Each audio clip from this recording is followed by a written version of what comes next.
تا جهان بود از سر آدم فراز، کس نبود از راه دانش بی‌نیاز. مردمان بخردند در هر زمان، راز دانش را به هر گونه زبان. گرد کردند و گرامی داشتند، تا به سنگ اندر همه بنگاشتند. دانش اندر دل چراغ روشن است، و از همه بد بر تن تو جوشن است. چون این فرموده است سردفتر ادبیات کلاسیک تاجیک استاد ابوعبدالله رودکی.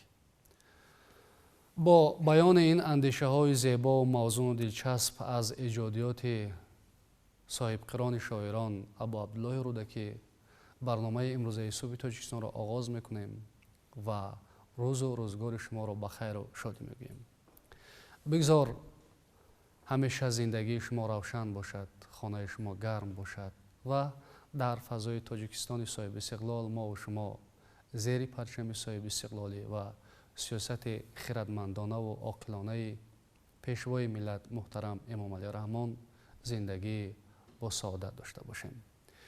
امروز برنامه صبح تاجیکستان را با یک عده اشتراکچیان آزمون جمهوری فروغ صبح دانایی کتاب است و همزمان راهنما و راهگشای آنها آموزگاران و اینچنین بعضاً خوانندگانی که در سال 2020 در آزمون اشتراک کردند غالب نگشتند، اما آنها رو افتاده نیستند و برای دوره نوبتی سال 2021 آمادگی میگیرند. با جدیت، با قطعیت تام صحبت میکنیم اطراف این موضوع، این مسئله و میبینیم که آنها چگونه برداشت دارند از آزمون و آنهایی که تئوری میبینند چگونه تئوری ایستادند. انسان را به روشنی، به نیکی، به سبزکاری هدایت میکند آموزگار و همین است که آموزگار را شمع یا چراغ جامعه گفتند و میگویند که خود میسوزد، فروزان میکند، روشنی میبخشد. نمیگذارد که در زندگی ما تیرگی غالب باید و همیشه تلاش بران میکند آموزگار که نور رخ نزده باشد در ظلمت. و از آن که آزمون جمهوری فروغ صبح دانایی کتاب است، آغاز می‌یابد از فروغ، از روشنایی، چون گفتیم اینجا راهنما و راهگشای انسانیت بشر آموزگار است به روشنایی. برنامه امروزه صبح را آغاز میکنیم از لطافت عزیزاوه، آموزگار مؤسسه تحصیلات میانه عمومی رقم 60 ناحیه سینایی شهر دوشنبه.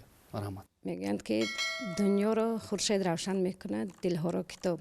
البته این گفته های بزرگان درست است و محض همین کتاب بود که امروز خوانندگان ما را به راه درست برده ایستاده است. سال دوم است آزمون جمهوری فروغ صبح دانایی کتاب است، در سراسر جمهوری برگزار میگردد و خوانندگان ما نیز در قطار دیگر خوانندگان تمام جمهوری خب پیش صف هستند و آنها کوشش کردند. خب خیلی زیاد کتاب ها مطالعه نمودند و البته همیشه با مصلحت پیشنهاد ما آموزگاران خوانندگان مؤسسه ما سال دوم است که در سطح جمهوری سازوار جایهای نمایان گردیدند. گفتن ضرور است که محض همین امر پیشوای معظم ملت بود. غنچه هایی که شاید ناشکفته بودند، محض در همین سمت آنها موقع خود را پیدا کردند. آنها تابید و آنها بله آنها شکفتند و بینید که در تمام سراسر جمهوری آنها را الکی میشناسند، میدانند و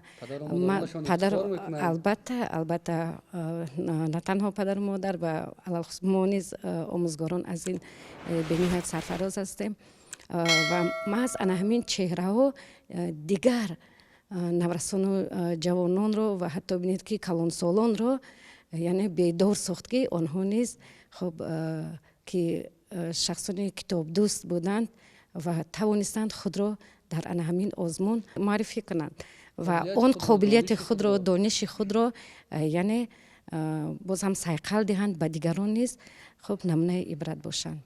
نقش آزمون فروغ صبح دانایی کتاب است را در سرجمعی ملت، متحدی ملت که از با سواد کردن نسل به بار میآید چگونه ارزیابی میکنید؟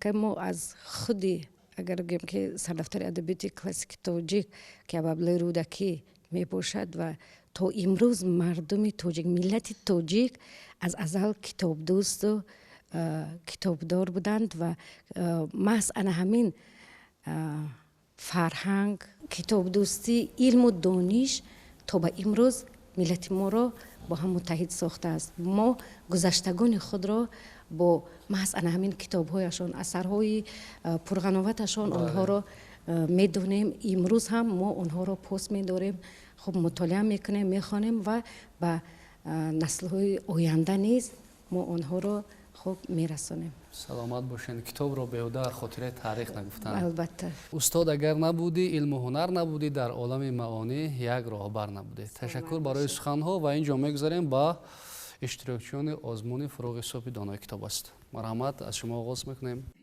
در کدام نامیناسیا برآمد کردید و برداشت ها از اشتراک در آزمون فروغ صبح دانای کتاب است چگونه است؟ من غفور خیرالله، یک ساختمانچی از شهر دوشنبه در این آزمون جمهوریوی فروغ صبح دانایی اشتراک کردم. محمد حجازی در کتاب هزار سخن آورده است که اگر شب تاریک را روشن کرده نتوانی، پس چراغ خانه‌ات را فروزان کن. اگر دنیا را سراسر گلزار کرده نتوانی، پس مسکن خود را به گلزار تبدیل ده. اگر به درد همه مردم رسیده نتوانی، پس می توان دل را به دست آورد. اساسگذاری صلح و وحدت ملی، پیشوای ملت، پرزیدنت محترممون امام علی رحمان نه تنها یک دل بلکه میلیون ها دل دوستداران ادبیات و علم و فرهنگ را به دست آوردند که این باعث افتخار است. من در این آزمون پیشتر هم به کتابخوانی و شوق و روحت بی‌نهایت بسیار داشتم و این آزمون به من امکانیت فراهم آورد که در اینجا دانش خود را بسنجم و خوشبختانه در این آزمون غالب هم آمدم که من از بهاگذاری داوران به حد قناعتمند هستم. از این گفته‌های شما برمیاد که آزمون خیلی شفاف گذشته است.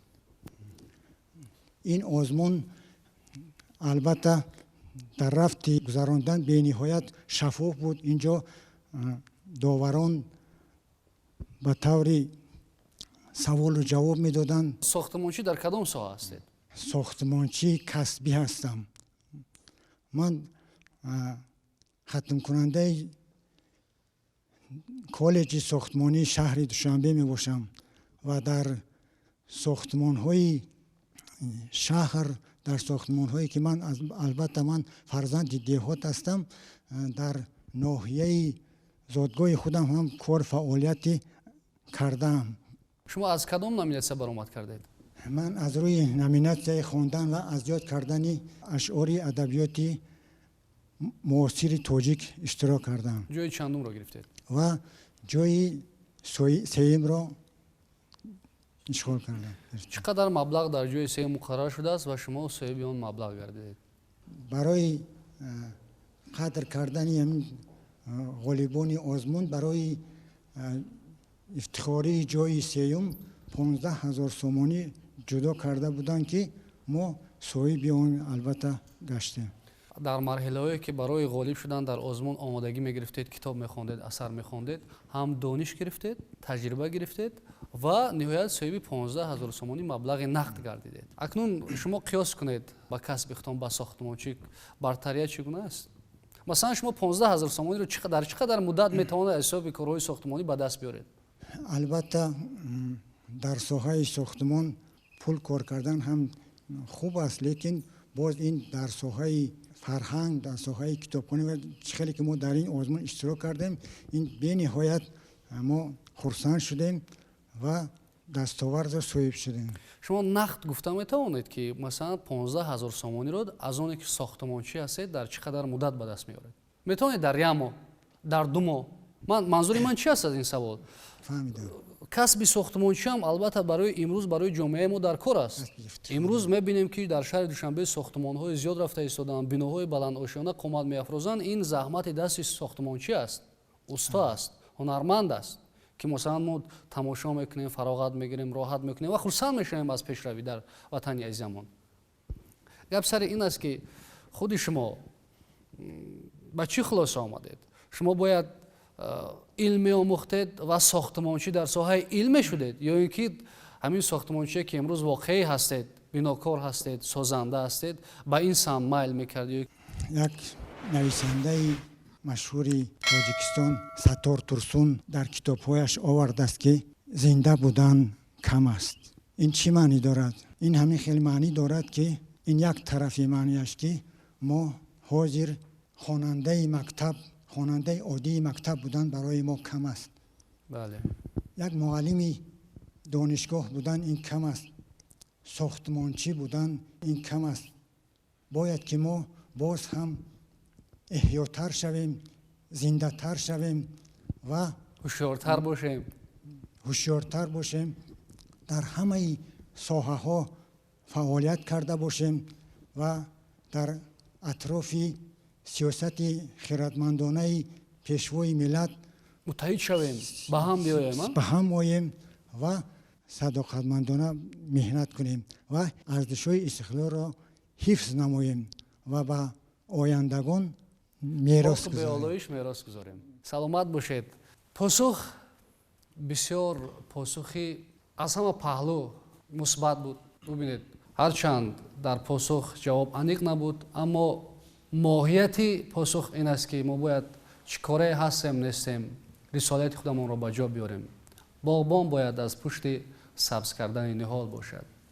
آموزگار باید از پشت تربیه نسل با سواد و خودشناس باشد و ساختمانچی همون کسب خود را صادقانه اجرا کند و واقعا اگر چنین است سهم هر کدام ما در رشد این دولت، در رشد این ملت میرسد و ما میتوانیم با چنین شیوه رفتار خود همیشه سهم ارزشمند داشته باشیم در پیشروی و کامیابی های ملت تاجیک، هم در داخل و هم در عرصه بین المللی. بیایید میگذاریم با سعیدزاده نازنین که از کدام نامیناسیون برآمد کرد و از آزمون چه برداشت دارد. در آزمون فروغ صبحی دانایی من در نامیناسیون 4 یعنی خواندن و از بر نمودن آثار ادیبان جهان اشتراک نمودم و به پیشوای ملت پرزیدنت جمهوری تاجیکستان عرض منتداری خود را میخواهم بیان کنم تا که چنین آزمون را برای ما جوانان برگزار نمودند تا که ما توانیم که مهارت و باسوادی خود را نشان دهیم. غالب جای چندم گردیدید؟ من در این آزمون سزاوار جای یکم گردیدم. از نامیناسیون ادبیات جهان، خواندن و از بر نمودن آثار ادیبان جهان. خوب، شما صنف 11 هستید. در اودیتوری که شما تحصیل میکنید، در صنف خانه که شما میخوانید، همراه شما هم صنفانتون خیلی بسیار هستند. آنها اشتراک نکردند، دانش نگرفتند و مثلا صاحب مبلغ نگردیدند. شما چی نصیحت میدهید به اون نفرانی که امروز یا ذوقمند هستند که در آزمون اشتراک کنند یا نقشه دارند که در آزمون اشتراک کنند، یا آنهایی که عموما اشتراک کردنی نیستند؟ چی نصیحت میدهید؟ من به هر شخصی که در این آزمون اشتراک نکرده است یا که میخواهد اشتراک کند یا با گفتی خود شما ذوق دارد، میخواهم مصلحت دهم که کتاب را زیادتر مطالعه نمایند و خوانند تا که تا آخر بودن دنیا کتاب برای هر یک شخص لازم باشد. برای آنکه در وقتی ما کتاب را میخوانیم ما خیرات آن را، مغز کتاب را به خود میگیریم و این برای پیش رفتن زندگی به ما خیلی کمک میرساند. نه تنها آدمانی که با کتابداری یعنی آموزگاران و دیگرانی که در همین آزمون اشتراک نمودند یا که خوانندگان و دانشجویان باز بودند، شخصانی که عموما با آثار ادیبان جهان شناس نبودند و اشتراک کردند. اشتراک آنها خیلی خوب به من پسند آمده بود و من میخواهم که هر یک شخصی که در همین آزمون ها اشتراک نماید باز هم با ذوق‌تر گردد و کتاب را نیز زیادتر مطالعه نماید. آفرین. مبلغ نیز برای هر یک شخص خیلی خوب میباشد، برای آنکه زندگانی هر یک شخص البته با طریق مبلغ نیز میگذرد و در وقتی وقتی که من در این آزمون اشتراک کردم در جای یکم مبلغ 25,000 سومانی را به دست آوردم و این هم نیز خیلی خوب بود. من این مبلغ را گرفته به دست مادری خود دادم. من خودم تا که حالی آنقدر مبلغ صرف کردن نمیتوانم و به مادرم دادم. برنامه صبح تاجیکستان را ادامه میدهیم و در این قسمتی صحبت میگذاریم با گزارش تهیه نموده همکارانمان وابسته به اشتراک سامینه سعیدова از لیسه رقم 3 صنف 8 که جای دوم را سزاوار گردیده است از نامیناسیای ادبیات جهان در آزمون فروغ صبح دانایی کتاب است. این اوچک را تماشا میکنیم که سامینه از اشتراک خود چی برداشت دارد. پس آن برمیگردیم به صحبت امروزه ما. ما را همراه باشید. یکی از مسئله‌های محوریه که در مرکز دقت حکومت مملکت قرار دارد صاحب علم گردیدن نسل نورس می باشد. فراهم آوردن امکانات برای تحصیل ضروری و جلب نمودن آموزگاران صاحب تجربه در مؤسسه‌های علمی و در برابر این همه برگزاری المپیادا و آزمون‌های سطحی جمهوریوی محض به همین خاطر است که نسل امروز شوق دانش آموختن را در دل پرورند. امر پرزیدنت مملکت وابسته به دایر کردن آزمون جمهوریوی فروغ صبح دانایی کتاب است نمونه عالی همین گونه اقدام‌های می باشد که توسط هوسمندکنی امروز تمام قشر جامعه را به کتاب نزدیک گردانید. سامینه سعیدова در صنف 8 لیسه 3 برای خوانندگان بالایقت شهر دوشنبه تحصیل علم می‌کند. سعیدова سامینه و همسنفانش اساساً خوانندگان صنف 8 بوده در المپیادا و در آماده نمودن کارهای خرد علمی که در نزد اکادمی ملی جمهوری تاجیکستان گذرانده می شود هر سال آمادگی دیده ایستادند و سزاوار دیپلم و افتخارنامه های گوناگون گشتند. سعیدова سامینه از فن گئوگرافیا در موضوع پیرخ‌های تاجیکستان کاری خرد علمی نیز آماده کرده ایستاده است که ما امیدوار هستیم که سزاوار جای نمایان می‌گردد. سال اول است که در آزمون مذکور شرکت نمود. هرچند قبلا در چندین المپیاداهای سطح جمهوریوی شرکت کرده است، لیک برداشت و تأثیرات از آزمون فروغ صبح دانایی کتاب است برایش احساس دیگر بخشید. او در آزمون از روی نامیناسیای خواندن و از برنمودن آثار ادیبان جهان شرکت ورزیده جای دوم را سزاوار گشت. زیاده از 120 کتاب را مطالعه نموده، زیاده از 1000 بیت را از خود نمودم. از ادیبان روس پوشکین، آنتون پاولویچ چخوف، میخائیل یوریویچ لرمونتوف و غیره ها مطالعه نمودم. اثرهای всадник без головы, 20 тысяч лье под водой, приключения Том Сойера و غیره ها را به اعضای حکمان پیشنهاد نمودم. هرچند در آزمون وابسته به نامیناسیای انتخاب کردهش آثار ادیبان خارج را پیشنهاد نمود، لیک وصف وطن را در هر دور سخنرانیش فراموش نمیکرد. زیبا وطنم، جنتی دنیا وطنم، ای غرقه خون و اشک تنها وطنم، من جز تو نام دیگر نآرم بر لب، ای وا وطنم، وا وطنم، وا وطنم. از اولین دور آزمون وقتی که سامینه آثار مطالعه نموده اش را نزد حکمان معرفی می نمود، همسنفان دستگیریش میکردند و از هر موفقیتش شاد میگردیدند. اکنون او میان همسالان در مؤسسه نمونه است. وقتی که سعیدова سامینه در آزمون فروغ صبح دانایی اشتراک کرد، شوق بی اندازه دیگر خوانندگان را در صنف زیاد کرد و در وقت‌های معین بعد از درس‌های اساسی ما به کتابخانه‌های شهر رفته همراهی سعیدова سامینه و دیگر خوانندگانی که الکی می‌خواهند که در این آزمون جمهوریوی اشتراک کنند در نامیناسی‌های گوناگون با مطالعه کتاب‌ها مشغول شده ایستاده‌ایم. سعیدова سامینه در همه فن‌ها و در آزمون‌های داخل لیسه و بیرون از لیسه شوق بی‌اندازه داشته همه وقت کوشش می‌کند که خواننده بهترین در صنف باشد. وقتی که من در این آزمون اشتراک نمودم، همسنفانم غالبیت مرا دیدند. آنها نیز شوق пайдо карданд ки имсол дар ин озмуни фурӯғи субҳи доноӣ иштирок намоянд. шод ҳастам ки ҳамсинфам Саидова Самина дар озмуни фурӯғи субҳи доноӣ китоб аст ширкат варзида сазовори ҷои дуюм гаштааст ва мо низ аз ӯ ибрат гирифта дар оянда орзу дорем ки дар озмунҳо ширкат варзида сазовор ҷои ифтихорӣ гардем. دانش مکمل دارد. او در چاره‌بینی‌های گوناگون در داخل لیسه و بیرون از لیسه اشتراک کرده سهم خود را می‌گذارد. در المپیادها اشتراک کرده جای‌های نمایان را اشغال می‌نماید. وقتی که من طریق آیلین نیلگون همسنفمان سعید و سمینه را تماشا کردم دل من نیز به این آزمون گرم شد و من می‌خواهم که به این آزمون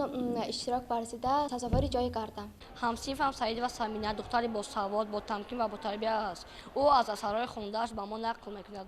ما شاد از آن هستیم که چنین خواننده در صنف ما تحصیل می‌کند. این گروهی نورسان تصمیم گرفتند که آرزوی خود را در عمل تطبیق نمایند. همه روز آنها بعد از درس سرجم شده به کتابخانه می‌روند و نیتی در آزمون امسال شرکت ورزیدن را دارند.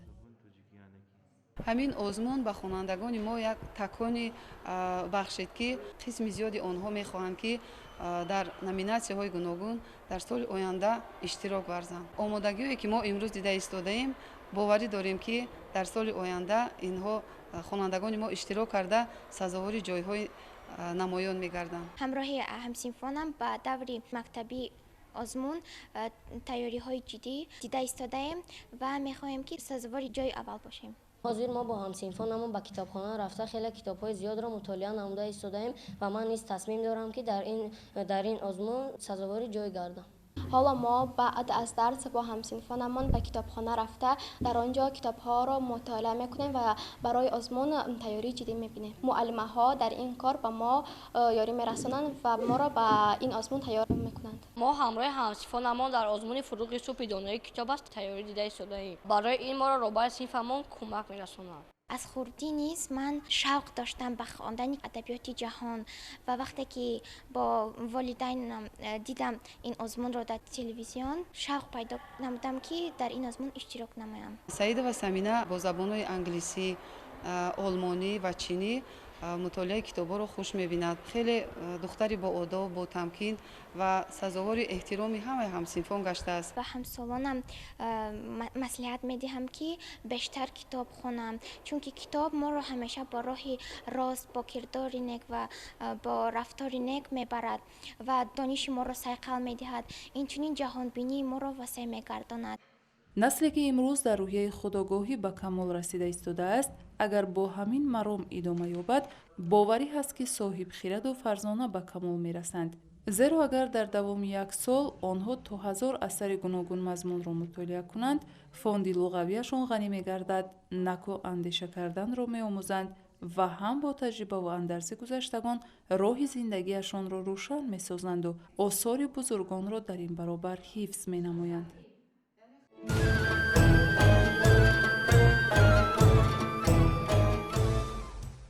صحبتمان رو ادامه بدهیم. از کی آغاز میکنیم؟ مرحمت. خواننده صنف 11 مؤسسه تحصیلاتی میانه عمومی رقم 60 ناحیه سینا میباشم. در آزمون جمهوری فروغ صبح دانایی کتاب است.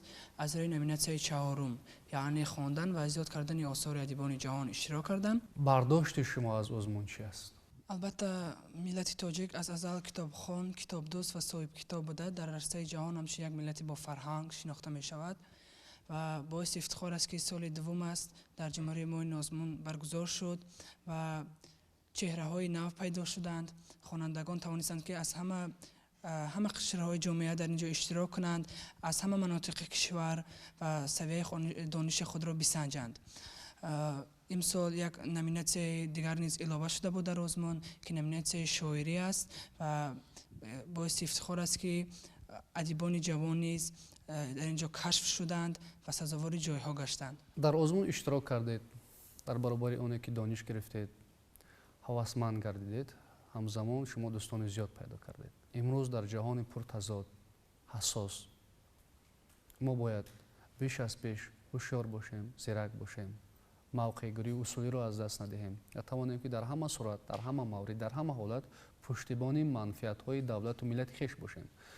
با این منظور که اگر امروز ما نمیتوانیم ارزش‌های ملی را دفاع نماییم، پس نمیتوانیم масалан дастовардҳои замони соҳиби истиқлолро ҳифз намоем, ҳамзамон густариш диҳем, ба наслҳои дигар ба мерос гузорем, пас пояҳои истиқлоли мо наметавонад устувор бошад. барои он ки устувор бошад, мо бояд пеш аз пеш талош кунем ва донишҳое ки аз бар намудем онҳоро барои ободии ватан, барои муттаҳидии мардум сафарбар намоем. дар осоре ки шумо хондед, дар китобҳое ки шумо хондед, ҳамин васфи истиқлол, васфи озодӣ, васфи ваҳдат, дӯстӣ, ошноӣ, ҳамдилӣ чӣ гуна дарж гардидааст ё чӣ гуна омадааст? خواه در ادبیات معاصر تاجیک، خواه در ادبیات جهان این موضوعها در جای اول می ایستند، یعنی که دوستی، آزادی، استقلال و یک کتاب‌های پسندیده من نیز در این موضوع هستند. من خواننده صنف 10 نظر و مهرانه می باشم و در آزمون جمهوریوی فروغ صبح دانایی کتاب است اشتراک کردم، ولی افسوس سزاوار جای نمایان نگشتم. البته کوشش کرده ایستادم حاضر با یاری پدر و مادر، با یاری آموزگاران مؤسسه امون و کوشش میکنم که این آزمونی که در پیش در آزمون نوبتی اشتراک کرده سزاوار جای نمایان کردم. شما باید فراموش نکنید که آزمونی که امسال میگذرد از آزمون سال 2019 سال 2020 پرشکوه‌تر میگذرد، جدی‌تر میگذرد. чунки ин озмун ба истиқболи сисолагии истиқлоли давлатӣ роҳандозӣ мешавад ва албатта талаботи он низ бештар мегардад. барои чӣ ман ин суханҳоро гуфта истодам ки шумо бояд ҷиддӣ тайёр шавед, бисёр китоб хонед ва ҳар китоберо ки мехонед барои худ қайд кунед ҷойҳои дар корияшро. ҳоло чанд китоб хондед, метавонед гуфта? 100 асар аст ки мутолиа намудам ва боз бисёртар мешавад, бештар мешавад. ман шоҳномаи абулқосими фирдавсӣ ки басо дар адабиёти классикии форсу тоҷик ҷои намоён дорад. воқеан шоҳ асар аст? бале, шоҳ асар аст. мутолиа намудам ва умуман асарҳои хондагии ман аз адабиёти классикии тоҷик мебошад ва мехоҳам ки боз аз адабиёти муосир ҳам мутолиа намоям. кадом номинатсия нақша доред баромад кунед? адабиёти классикии тоҷик. саломат бошед. ташаккури зиёд. мо барои иштирок, барои теорӣ дар корҳои шумо барор мехоҳем. ва бинандагони гиромӣ мегузарем ба суҳбати иштирокчии навбатӣ Сиратулло Зоҳиров, омӯзгори лисеи рақами 3 шаҳри Душанбе. марҳамат, аз кадом номинатсия баромад кардед? бардоштҳо чӣ гуна буд? рақобатҳо чӣ гуна буд? озмуни ҷумҳуриявии фуруғи субҳи доноӣ китоб аст. як озмуни чуноне ки ҳамагон аллакай медонанд, озмуни фарҳангӣ буд, озмуни маърифатӣ буд ва хушбахтона ман кӯшиш кардам ки дар ин озмун ширкат варзам ва нерӯсанҷӣ кунам, албатта нерӯи зеҳнӣ ва толе мадад кард ки дар даври ҷумҳурӣ аз рӯи хондан ва азбар кардани осори адибони классики тоҷик сазовори ҷои дуввум гардам. озмун хеле озмуни ҷиддӣ буд, ҳамзамон шаффоф буд. агарчанде ки мушкил буд, вале маҳорати кас, донишу малакаи доштаги кас ҳатман дар он ҷо ошкор мешуд. куҷои озмун мушкил буд? аз ҳисоби иштироки худатон дар назар доред ё аз ҳисоби оне ки як дараҷа ҳарос доштед аз рақибони худ ба қавле? мушкили асосӣ дар он буд ки яъне бахусус дар ҳамон лаҳзаҳои иштирок кардан дар озмун инсонро як ҳолатҳои аҷибе фаро мегирад ки гоҳ яъсу номедӣ, гоҳ баръакс шодию фараҳ ва мутмаинию боварӣ инсонро фаро мегирад. ҳамин лаҳзаҳо баъзан моро ташвиш медод, на фақат манро, балки дигар иштирокчиёнро низ як каме тарс вуҷуд дошт. вале хушбахтона вақте ки дар ҳузури ҳакамон аллакай ба сухангӯӣ оғоз кардем, вақте ки ба суолҳои нахустини аъзои ҳакамон посух додем, аллакай як илҳоми дигар гирифтем ва то фарҷоми саволҷавоби доварон баръакс хостем ки барои мо саволҳо бештар диҳанд, то ин ки ҷавоб гӯему маҳорати хешро ба маъраз гузорем ва дар маҷмӯъ як озмуни фарҳангӣ буд. озмуни фарҳангӣ буд, озмуни пирӯзӣ, дониш, хирад бар ҷаҳолат буд. озмуне буд ки воқеан барои тайёр кардани насли худогоҳ, худшинос бисёр нақши муассир мебозад. шумо гуфтед ки ман аллакай вақте ки бо аъзои ҳакамон суҳбат карданро оғоз кардам, яъне дар фазо ворид гардидам, аллакай ҳарос аз ман дур шуд. як тарбияи ирода аст. البته وقتی که انسان تربیت میکند اراده خود را با قطعیت گم میگذارد و به هدفهای خود نزدیک میشود، به مقصدهای خود میرسد. همین برداشت، همین نتیجه از چی است؟ از آزمون، از دانشجویی که ما ضمن خواندن، تئوری برای آزمون گرفتیم. اینطور نیست؟ بله، بزرگ میفرماید اندک اندک ز علم حاصل کن، اندکش میوه فراوان است. آبهایی که جمله میبینی همه از قطره های باران است. واقعا هم علم اگرچه اندک اندک جمع می شود، ولی در مجموع وقتی که با گذشت زمان، با گذشت سالها وقتی که میبینیم به یک دریای زیبا و مصفا و بهره بخش تبدیل یافته است. واقعا همین است، چون گفتید اندک اندک جمع می شود، جمع می شود، دریا می شود. این خیلی بیت‌های زیبا، این خیلی بیت‌هایی که این معنی رو افاده میکنند. زیادا میگویند که علم اگر اندک بود خارش مدار، زان که دارد علم قدری بیشمار. سلامت باشید. مرحمت، برداشت از آزمون چی است؟ برداشت من از این آزمون معرفتی در آن است که یعنی وقتی که ما میراث پرقناوت نیاگانمون رو بخصوص ادیبان کلاسیکمون رو مطالعه میکنیم، غرور ملی ما باز هم بالا میگیرد. هویت ما به درجه گوییم که نهایی میرسد وقتی که ما از آثار گذشتگانمون بهره ور میشویم، با خبر میشویم. آثار قدیمه تاجیک و فارس میخوانیم، آثار ادبیات قدیم از اوستا شروع کرده تا بله خود اوستا سر تا پا پر از غایه های انسانگرایی، وطن دوستی، خویشتن شناسی، نیک اندیشی است. بعدتر میرسیم به آثار استاد رودکی و به آثار بزرگان دیگر چون مولانای بزرگ، چون سعدی، حافظ، خواجه کمال و تا استاد صدرالدین عینی. البته یک جهانی، یک قاموس هست، یک کتابی هست که آن را به یک سال و 2 سال نمیتوانیم که به فرجام رسونیم.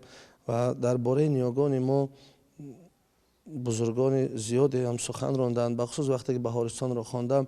یعنی ملت ما ملت با فرهنگ است، ملت کتابدار است.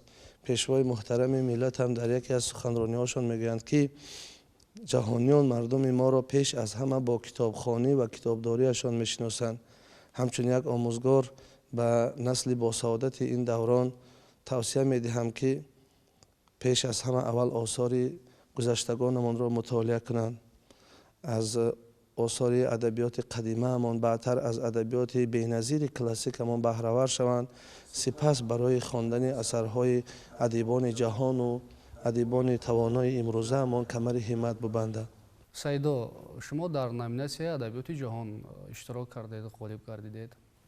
شما ادبیاتی که در آنجا پیشنهاد شده است با زبان ترجمه مطالعه کردید، خواندید یا که از زبان اصل؟ اصلا اثرها را با زبان اصل خواندن بهتر و خوبتر است. من هم با زبان اصل خواندم و هم با زبان تاجیکی، یعنی ترجمه. یعنی ما نیز ترجمان های بزرگ داریم و ترجمه نیز خوب است، به زبان تاجیکی خوب ترجمه شده‌اند.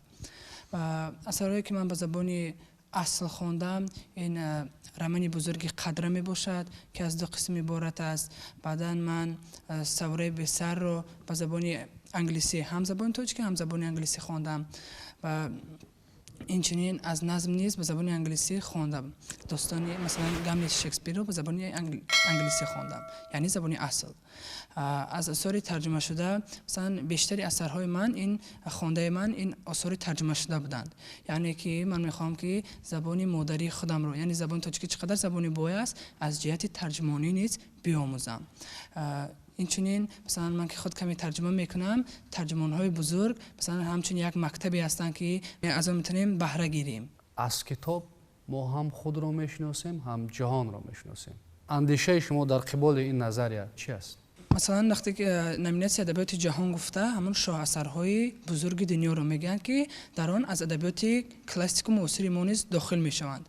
یعنی که مثلا همون شاهنامه بیزوال ابوالقاسم فردوسی به ادبیات جهان داخل میشود. در آن پهلوانی، بزرگی، یعنی یک بار دیگر هم ما از این اثر بزرگی و با فرهنگ و پهلوان بودن ملت خود یاد میکنیم و میفهمیم. یا مثلا در فوجه های شکسپیر، یا اینکه مثلا در اثرهای ادیبان امروزه دنیا، اصلا در کتاب های خالد حسینی موضوع آزادی، мавзӯи истиқлол, мавзӯи дӯстдории ватан ҳаминҳо омаданд ки ина масалан дар адабиёти мо низ дида мешавад.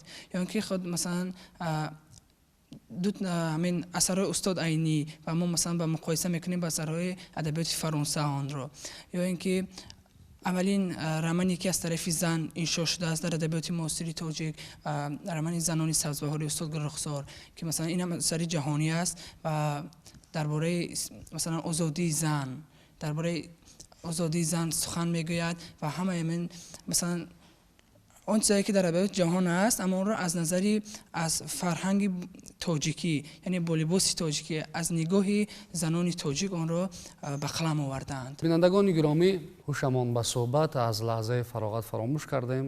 Инҷо ба маврид аст ки яке аз иштирокчиёни озмуни дигаре ки бевосита бо ташаббус, амр ва зери сарпарастии пешвои миллат муҳтарам Эмомалӣ Раҳмон роҳандозӣ шудааст. Таи 2 сол мешавад. ин Тоҷикистон ватани азизи ман аст. як суруд яке аз иштирокчиёни ин озмунро гӯш кунем, тамошо кунем, фароғат гирем ва сипас суҳбатамонро бо ин ҳайати иштирокчиён ва онҳое ки омодагӣ мегиранд барои озмун идома медиҳем. моро ҳамроҳ бошед.